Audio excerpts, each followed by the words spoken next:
वक्रतुंड महाकाय सूर्यकोटि समप्रभा निर्विघ्नं कुरु मे देव सर्वकार्येषु सर्वदा सर्वकार्येषु सर्वदा सर्वकार्येषु सर्वदा।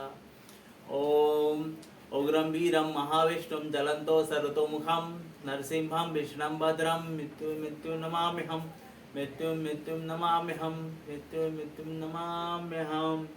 ओम कर्पूरगौरं करुणावतारं संसारसारं भुजगेन्द्रहारं सदा वसन्तं हृदयारविन्दे भवं भवानी सहितं नमामि भवं भवानी सहितं नमामि भवं भवानी सहितं नमामि।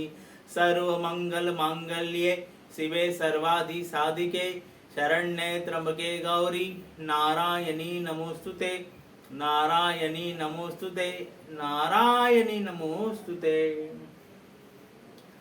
ओम ब्रह्म मुरारी दिव्रांधकारी भानु शशि भूमि सुतो बुधश्च गुरु शुक्र शनि राहु केतु सर्वग्रह शांति करा भवन्तु। ओम गोरक्ष जालंधर चटपटाश्यः अड़भंग कानीफ मच्छिंदराद्यः चौरांगी देवाण भर्ती संज्ञा भूम्या भुवुर्नवनाथ सिद्धः। ओम हरि ओम तत्सत। श्री गुरुदेव दत्त अलख दातार निरंजन। ओम श्री कुलदेवी शीतलाय नमः। श्री लक्ष्मी नरसिंहदेव भगवान की जय। श्री शिव पार्वती भगवान की जय। जय श्री नरसिम्हा, जय श्री महाकाल, जय माता दी। तो आप सभी माता प्रेमी भक्तों का श्री शिव नरसिम्हा दाता दरबार ट्रस्ट द्वारा आयोजित 52 शक्तिपीठ के 7वें भाग में आप सबका बहुत बहुत बहुत बहुत हार्दिक अभिनंदन करते हैं। और आज जो हम कथा श्रवण करने जा रहे हैं ये हमारी माता जगत जननी माँ पार्वती की जो सबसे अनमोल कथा है, इन्हीं कथाओं के बारे में आज श्रवण करेंगे। 52 शक्तिपीठ में से ये जो 7वां शक्तिपीठ है, यहाँ पर माँ का हृदय गिरा था, माँ का दिल गिरा था। तो ये जो नाम पड़ा माँ का, यहाँ पे नाम दुर्गा पड़ा, जय दुर्गा माँ का नाम पड़ा। आप देवघर झारखंड में विराजमान है बाबा बैद्यनाथ ज्योतिर्लिंग के पास। तो जैसे भगवान भोलेनाथ साक्षात हर जगह, हर कोटि, हर यज्ञ में विराजमान है, परंतु इस भूमि में बाबा बैद्यनाथ ज्योतिर्लिंग की बहुत अद्भुत कथा है। वहीं पे शक्तिपीठ भी है। तो ज्योतिर्लिंग की वजह से और शक्तिपीठ होने की वजह से इस स्थान की वैल्यू, उसका मर्तबा, उसकी सिद्धांत बहुत बढ़ जाते हैं, उनका महत्व बहुत बढ़ जाता है। क्योंकि भगवान महाकाल तो साक्षात विराजमान ही, बाबा वैद्यनाथ तो साक्षात विराजमान है, साथ साथ सबकी मनोकामना पूरी करने वाली, भक्तों पर दीन दया करने वाली, भक्तों को आशीर्वाद देने वाली, भक्तों की सारी मनोकामनाएं पूरी करने वाली, दुष्टों का सर्वनाश करने वाली ऐसी माता जगदम्बा, माता दुर्गा रूप में यहाँ पे विराजमान है। इसलिए इस धाम की बड़ी अद्भुत महिमा है। तो जो व्यक्ति यहाँ पर जाता है, सच्चे हृदय से माता रानी से प्रार्थना करता है, माता दुर्गा साक्षात वहाँ प्रकट होकर प्रदेश अप्रदेश रूप में, प्रत्यक्ष रूप में माता कहीं न कहीं उसका रास्ता बना देती है और वहाँ पे सारे रास्ते खुलते हैं। तो बैद्यनाथ को लेकर बहुत ही पुरानी कथा है। एक बार समुद्र मंथन हुआ और भगवान भोलेनाथ ने वहाँ पर विष धारण किया, और विष धारण करने के कारण भगवान नीलकंठ हो गए। माता पार्वती ने जब भगवान श्री भोलेनाथ जब धारण करने लगे विष को, तो माता सती, माता पार्वती ने यहाँ पे स्थान दिया, रोक दिया। तो बाबा बैद्यनाथ, क्योंकि भगवान भोलेनाथ ने सृष्टि को बचाने के लिए ये जो जहर है, ये जो विष है, इसे धारण कर लिया, और इसे धारण करने की वजह से भगवान भोलेनाथ की कृपा से अमृत प्राप्त हुआ। तो यहाँ पे बाबा बैद्यनाथ की बहुत अद्भुत कृपा है। अच्छा, वैद्य का मतलब होता है डॉक्टर, हकीम, सर्जन। तो अगर कोई व्यक्ति बहुत प्रचंड बीमारी से परेशान है, कुछ भी हो, कोई बड़े से बड़ा ग्रस्ती रोग हो, हजारों साल पुराना ग्रस्त क्यों ना हो, रोग हो क्यों ना हो, अगर व्यक्ति बाबा बैद्यनाथ धाम में जाता है, वहां पे भगवान बैद्यनाथ की अच्छी तरह से कांवड़ यात्रा द्वारा जल चढ़ाता है तो उसके हर रोग को भगवान बैद्यनाथ गारंटी के साथ ठीक कर देते हैं। तो आज भी वो प्रथा है, क्योंकि भगवान ने विष धारण किया है, तो भगवान के भक्त तो भगवान के भक्त है। तो त्रिपुरारी के भक्त, सारे शिव भक्त, वैष्णव भक्त हर साल श्रावण के महीने में गंगा नदी का जल भर के कांवड़ यात्रा पैदल चलते हुए देवघर की भूमि पर बाबा बैद्यनाथ को अर्पण करते हैं। तो ये बहुत बड़ी अद्भुत लीला है, क्योंकि ऐसा मानना है कि भगवान ने विष पिया है, भगवान बहुत गर्मी हो चुकी है, तो उनको ठंडा करने के लिए लोग शुद्ध मन से, पवित्र मन से जल चढ़ाते हैं। अपनी अपनी इच्छा अनुसार कोई जल चढ़ाता है, कोई इत्र चढ़ाता है, कोई दूध चढ़ाता है, कोई गन्ने का रस चढ़ाता है। सबकी अलग अलग महिमा है, परंतु भावग्राही जनार्दन भगवान भोलेनाथ सबके भाव को देखते हैं। आप कृपा करके भावग्राही बनकर भगवान के सामने उनका दास बनकर वहां पे जाएंगे तो जरूर भगवान बैद्यनाथ आपकी सारी मनोकामनाएं पूरी करते हैं। तो रावण ने एक बार इतनी तपस्या की, साक्षात भगवान भोलेनाथ उनके सामने प्रकट हो गए। और प्रकट होकर भगवान भोलेनाथ पूछे कि हे रावण, आप क्या चाहते हैं? तो रावण ने कहा कि हे भोलेनाथ, आप कहाँ ये कैलाश पर्वत पे विराजमान है, चलिए मैं आपको अपने सोने की लंका की तरफ लेके चलूं। तो भगवान भोलेनाथ समझाए कि देखो हे रावण, मैं एक बहुत बड़ा साधक हूँ, मैं देवों का देव महादेव हूँ, और हम बहुत बड़े वैरागी है। वास्तव में सबसे बड़े वैरागी भगवान भोलेनाथ ही है। अरे जिनकी इच्छा से भगवान ने एक इशारे पर लंका की नगरी बना दी। वास्तव में लंका जो नगरी है ये माता पार्वती ने भगवान भोलेनाथ को कह के बनवाया था, परंतु रावण ने अपनी तपस्या से भगवान भोलेनाथ से लंका मांग ली। तो भगवान भोलेनाथ तो सच में भोले हैं, दीन दयाल है, जो भक्त उनसे जो मांगता है वो दे देते। तो रावण को हमारे भोलेनाथ ने लंका दान में दे दी। तो माता पार्वती बड़ी रुष्ट हुई कि मेरे पति ने बड़े प्रेम से, भगवान भोलेनाथ ने हम दोनों को विराजमान करने के लिए, रहने के लिए लंका बनाया, परंतु ये रावण हमसे छीन के लेके गया। तो उसी वक्त माता पार्वती ने सोचा कि भले ये लंका लेके तो जा रहा है ना, अब मैं इसने भक्ति की है, साधना की है, मैं तो रोक नहीं सकती भगवान भोलेनाथ को।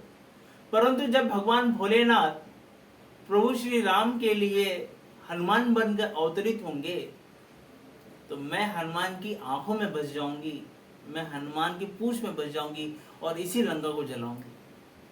इसलिए देखिए भक्तों, एक बार याद रखिए, कभी भी किसी स्त्री का हक नहीं मारना चाहिए, नहीं मांगना चाहिए, ना मारना चाहिए, अन्यथा ऐसा ही होता है। इस कथा से हमें बहुत कुछ श्रवण करने मिलता है। तो भगवान भोलेनाथ ने कहा कि हे रावण, तुम मुझे उठा ही नहीं पाओगे, लेके जा ही नहीं पाओगे, मैं चलूंगा ही नहीं। एक काम करो, तुम मेरे द्वारा निर्माण किया गया ये लिंग स्वरूप यहाँ से लेके जाओ। तो ये जो बाबा बैद्यनाथ शिवलिंग है, ये साक्षात भोलेनाथ ने रावण को दिया था, और रावण को ये आदेश दिया था, कुछ भी हो जाए, धरती पलट जाए, फट जाए, ज्वालामुखी आ जाए, बारिश हो जाए, परंतु ये शिवलिंग आप धरती पे मत रखना, बिल्कुल मत रखना, वरना एक बार ये धरती पे स्थापित हो गई तो ये कभी वहां से नहीं उठेगी और मैं वहीं पे विराजमान हो जाऊंगा। अब रावण था बहुत बड़ा पंडित, बहुत बड़ा ज्ञानी, परंतु शास्त्र उसे अहंकारी कहता है, तो अहंकारी थे। रावण ने शिवलिंग को उठाया, बैद्यनाथ को उठाया, बाबा को, और चलते गए। उन्हें बड़ा प्यास लगा, बहुत प्यास लगा, और इतना प्यास लगा क्योंकि रावण ने सोचा नहीं था कि शिवलिंग उठाने के बाद इतना प्यास लग जाएगा, क्योंकि रावण ने कई हजारों युगों तक, कई हजारों सालों तक बिना खाए पिए तपस्या की है ब्रह्मा जी की। तो रावण को एक्सपीरियंस था कि ये धूप मुझे क्या सताएगी, परंतु भगवान नरहरि, भगवान नरसिंह, भगवान राम के कर्म से, आशीर्वाद से भगवान नारायण ने ऐसा प्रबंध किया कि रावण को प्यास लगने लगा और रावण बेकाबू होने लगा। रावण बहुत बेकाबू हो गया। तो अब चलते गणेश जी महाराज ने देखा कि अगर ये बाबा बैद्यनाथ धाम लंका चले गया तो हम पूरे शिव परिवार को हमें वहां जाना पड़ेगा। अब भगवान भोलेनाथ लंका में रहेंगे तो माता पार्वती को भी वही रहना पड़ेगा, गणेश को भी वही रहना पड़ेगा, कार्तिकेय महाराज को भी वही रहना पड़ेगा, रिद्धि सिद्धि को भी वही रखना पड़ेगा। तो गणेश जी ने सोचा ये तो बहुत बड़ा दुष्ट है, बहुत बड़ा पापी है। और बाबा बैद्यनाथ मतलब ऐसा ज्योतिर्लिंग है जहाँ पे सबकी बीमारियां दूर हो जाती है, तो क्यों ना इसे ऐसी भूमि पे विराजमान किया जाए जहाँ से भगवान भोलेनाथ को गंगा भी मिले, भगवान भोलेनाथ को माता का दर्शन भी होते रहे, और भगवान भोलेनाथ के पास मैं भी बैठ के सेवा करते रहूं। तो बाबा बैद्यनाथ जो आज जहाँ पे विराजमान है वहां से 100 किलोमीटर तक लोग आते हैं गंगा नदी को भगवान भोलेनाथ पे चढ़ाने के लिए। देखिए भगवान नारायण की दो शक्तियां हैं, भगवान विष्णु भगवान नरसिंह की दो शक्तियां हैं, एक अतरंगा शक्ति होती है, एक बहिरंगा शक्ति होती है। अतरंगा शक्ति मतलब जो अंतर है, हमारे भगवान बांके बिहारी के जो अंदर समाहित है वो राधा रानी, उनकी शक्ति अपार है, वो भक्तों को कल्याण के लिए भगवान की भक्ति प्रदान करती है। परंतु ये सृष्टि को चलाने वाली जो माता है, जो बहिरंगा शक्ति है, वो साक्षात माता मोह मायिनी माता दुर्गा है। यही माता दुर्गा है, ये पूरे सृष्टि को चला रही है। आपको खाने से लेकर नींद सुलाने तक, आपके शादी से लेकर आपके बच्चे होने तक, आपके बीमार पड़ने से आपको शमशान पहुंचाने तक, शमशान में मरने के बाद भी आपको जला के भगवान के धाम लेके जाने तक, ये सारी जिम्मेदारी, सारे मैनेजमेंट माता दुर्गा के हाथ में होता है। इसीलिए माता दुर्गा हर घर में विराजमान है। इस भारत भूमि में, भारतवर्ष में सबसे अत्यधिक पूजा अगर भगवान भोलेनाथ के बाद किसी की होती है तो साक्षात माता दुर्गा की होती है। क्यों? क्योंकि यही एक माता है जो वात्सल्य रूप में आपके घर में विराजमान है, क्योंकि माँ का दिल गिरा है ना। तो रावण को पानी पिलाने के लिए गणेश जी महाराज अवतार धारण कर आए, और ऐसा कहा जाता है कि जितनी भी नदियां हैं, पवित्र नदियां हैं, सारा जल पिला दिया रावण को। अब रावण आगे चलते गया। गणेश जी महाराज ने बोला, कई बार प्रार्थना की कि ये शिवलिंग मुझे दे दो, ये शिवलिंग मुझे दे दो। परंतु रावण को याद था कि गलती से अगर ये शिवलिंग किसी ने धरती पे रख दिया तो मेरा लंका ले जाने का जो सोच है, जो संकल्प है, वो रह जाएगा। तो गणेश जी महाराज सोचे कि ये मुझे रावण ऐसा नहीं देगा, कुछ करना पड़ेगा, कुछ तो करना पड़ेगा। तो गणेश जी महाराज ने हमारे भगवान नारायण नरसिंह वो बहुत प्रार्थना की। देखिए जितने भी संकट मोचन है ना, चाहे वो संकट मोचन हनुमान जी हो, या विघ्नहर्ता गणेश जी हो, या श्री काल भैरव सर्व शक्तिदाता हो, चाहे वीरभद्र हो, ये सबको जो ऊर्जा प्रदान करते हैं वही नरसिंह भगवान है। क्योंकि विघ्नों को दूर करने वाले अगर पूरे ब्रह्मांड में कोई है, एकमात्र नरसिंह भगवान है। उनसे ही सारी शक्तियां उत्पन्न होती है जो विघ्नों को दूर करते हैं। क्योंकि भगवान भगवद गीता में कहते हैं, बेटा हे अर्जुन, दुखालयम अति शाश्वतम, ये पूरा संसार, पूरा विश्व पूरी माया में फंसी हुई है, ये विश्व पूरा दुखा से भरा हुआ है। इतनी भोग यहाँ पे लोग भोग रहे हैं, इतने पाप यहाँ पे बनते हैं, परंतु अगर कोई इस भौतिक जगत को छूट के मेरे धाम तक आता है तो वो सर्व सुखदायी बन जाता है, अपने आप चिरंजीवी हो जाता है, अपने आप भगवान की भक्ति से परम खुश हो जाता है, परम आनंदित हो जाता है। तो बाबा बैद्यनाथ ने की बड़ी कृपा हुई, भगवान नरसिंह, भगवान नारायण एक दूसरे रूप में आए। और क्योंकि रावण को माया द्वारा लघुशंका कराई गई कि भाई उसके लघुशंका हो, इतना पानी पिया कहीं तो निकले, तो रावण ने बहुत प्रार्थना की कि हे, क्योंकि भगवान एक ग्वाला का रूप धारण करके आए, जो ग्वाला ब्राह्मण था। देखिए ग्वाला और ब्राह्मण दो अलग चीज है। भगवान कृष्ण ग्वाला है ना, तो ग्वाला और ब्राह्मण दोनों का संवेश बनाकर आए, ताकि रावण को ऐसा लगे कि ये बहुत बड़ा ब्राह्मण भी है और ग्वाल बाल भी है, मतलब इसके पास हष्टपुष्ट है, कहीं ऐसा ना हो कि ये शिवलिंग उठाए और नीचे रख दे। तो रावण ने बड़ी विनती करके ग्वाल बाल को दिया कि आप इसे पकड़ो, मैं आता हूँ। परंतु 10 मिनट नहीं, 1 घंटा नहीं, 2 घंटा नहीं, 1 दिन के बाद तक होते रहा, उसे लघुशंका होते रही। इतना कर लिया कि आज भी देवघर में उसकी लघुशंका तालाब है, आज भी मौजूद है, आप जाके देख सकते हैं। तो भगवान नारायण ने उस शिवलिंग को बड़े परम दया के साथ, कृपा के साथ, भजन के साथ उनकी आराधना करके उसी देवघर में, झारखंड में, जहाँ पे आज विराजमान है बाबा बैद्यनाथ, वहीं पे विराजमान कर दिया। और रावण को जब तक ये खेल मालूम पड़ा कि प्रभु ने मेरे साथ में ये लीला की है, रावण बहुत रोया, बहुत स्तुति की, बहुत उठाने का प्रयास किया, पर 1 इंच नहीं हिला पाया। फिर रावण भगवान की स्तुति करके अपने अपने लंका की तरफ चले गया। ऐसा कहा जाता है कि बाबा बैद्यनाथ में सर्वप्रथम सबसे बड़ी पूजा जो की है हमारे प्रभु श्री राम ने की है। जब वो ज्योतिर्लिंग विराजमान जो मंदिर बनाया वो प्रभु श्री राम ने ही बनाया है। और देखिए इसीलिए कहा जाता है कि राम की भक्ति करना है तो भोलेनाथ तक पहुंचिए, भोलेनाथ की भक्ति करना है तो राम तक पहुंचिए, दोनों एक दूसरे के बिना नहीं रह सकते। अच्छा, माता दुर्गा का यहाँ पे एक कहने का तात्पर्य ये है कि माता दुर्गा की जो सेवा होती है वो माता स्वरूप में होती है। कई लोग उनको कहते हैं कि पुत्री रूप में प्राप्त करना है, बहन रूप में प्राप्त करना है, परंतु यह वास्तव में संभविक नहीं है, क्योंकि माता का जो वेग है, माता की जो ताकत है, माता की जो एनर्जी है, आप संभाल नहीं पाएंगे। माता की पूजा वैसे तो साल में हर दिन होती है, परंतु 2 गुप्त नवरात्रि आती है और 2 सार्वजनिक नवरात्रि आती है, चैत्र और आश्विन। तो चैत्र और आश्विन में तो माँ की पूजा होती है, पर साधुओं की जो साधक होते हैं वो गुप्त नवरात्रि में साधनाएं करते हैं। तो माता की साधनाएं वैसे सारी गुप्त है, ठीक है।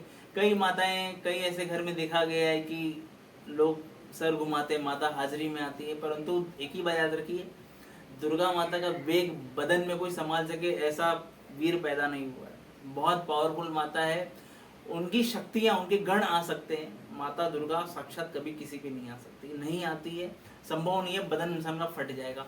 उनके कुछ गण आ सकते हैं जो सही सही बता देंगे। माता हाजिरी में सवार होगी, आप जो पूछेंगे माता आपको साक्षात वही बताएगी जो आप सोच कर आए, ठीक है। तो माता की बड़ी अद्भुत कृपा है इस देवघर भूमि में। माता दुर्गा, कुछ लोग कहते हैं कि हमारी कुल स्वामिनी है, परंतु माता दुर्गा किसी की कुल स्वामिनी नहीं है, ठीक है। जो बहुत ज्यादा उग्र देवियां होती हैं ना, ये बहुत ज्यादा मायावी देवियां होती है, उन कभी किसी कुल देवियां नहीं होती है। कुल देवियों ने कहीं ना कोई रूप धारण किया, जैसे हमारी माता शीतला है माता दुर्गा की, माता पार्वती की ही अवतार है, परंतु वो कुल देवी है, ठीक है। माता सप्तशृंगी बहुत सारे लोग की कुल देवी है, माता तुलजा भवानी कुल देवी है, माता बंगलामुखी कुल देवी है, परंतु दुर्गा माता साक्षात कहीं कुल देवी नहीं है, उनके अंश अवतारी कुल देवी होते हैं। तो जो माता दुर्गा की अगर सेवा करता है, दुर्गा की भक्ति करता है, माता पार्वती की भक्ति करता है, अपने आप ये 52 शक्तिपीठ प्रसन्न हो जाते हैं, सारे कुल देवी कुल देवता प्रसन्न हो जाते हैं। तो इसी के साथ में कथा को विराम देते हैं। आप सबसे विनम्र अनुरोध है कि आप इस कथा को परस्पर श्रवण करते रहें, श्रवण कराते रहें, और हमारे इस वीडियो को जरूर लाइक कीजिए, शेयर कीजिए। हमारे दरबार के जो ऑफिशियल यूट्यूब चैनल है नरसिम्हा दरबार, इसे सब्सक्राइब कीजिए, बेल आइकन प्रेस कीजिए, और इन कथाओं को हम विश्व तक फैला सके, पूरे विश्व में लोग जान पा सके कि हमारी माता में क्या ताकत है, क्या सिद्धि है, क्या माता करुणा करती है, क्या माँ गर्जना करती है। इसमें हमारी मदद करे। माता लक्ष्मी नरसिम्हा, भगवान भोलेनाथ हम सब पे कृपा बनाए रखे। जल्द से जल्द हम माता के लिए, लक्ष्मी नरसिंह भगवान के लिए मंदिर बनाने की कोशिश कर रहे हैं। कृपया आप सब सहयोग करें, और माता रानी की चरणों में बहुत परस्पर विनती है कि माता आप सबका कल्याण बनाए रखे। अगर आपके मन में कोई संशय है, या आप किसी भी बीमारी, तकलीफ, परेशानी, बला, जादू, बंदिश या कारोबार रुका रहना, या कोई भी ऐसी किसी भी तरह की तकलीफ से आप परेशान हैं, तो आप मुझ दास को आप जरूर संपर्क कर सकते हैं। माता के आशीर्वाद से यथाशक्ति यथा भक्ति जरूर हम आपको रास्ता बताएंगे। आप माँ के आशीर्वाद से आपकी सारी परेशानियां दूर हो जाएंगी। जय माता दी, जय नरसिम्हा, जय श्री महाकाल।